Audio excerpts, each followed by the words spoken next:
আজকে বানাবো কাঁচা আমের শরবত। একটু পুদিনা পাতা তুলে নিলাম, আমগুলোকে ধুয়ে নিলাম, এবার কেটে টুকরো করে কেটে নিলাম।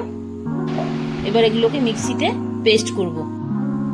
একটু আদা দিলাম, পেস্ট রেডি। 3 চামচ চিনি, একটু জিরে আর 4টে পোলো দিয়ে একসাথে পেস্ট করব। পেস্ট হয়ে গেছে, পেস্টটাকে একটা পাত্রে ঢেলে নিলাম। একটা গ্লাসের মধ্যে 2 চামচ আম পেস্ট দিলাম, 2 চামচ চিনি গুঁড়ো দিলাম, 1/2 চামচ বিট নুন দিলাম, একটা জলজিরা পুরোটা দিয়ে দিলাম। দিয়ে এবার জল দিলাম, দিয়ে এটাকে ভালো করে গুলে নিতে হবে। এবার কয়েকটা পুদিনা পাতা উপরে দিয়ে দিলাম। রেডি আমাদের কাঁচা আমের শরবত।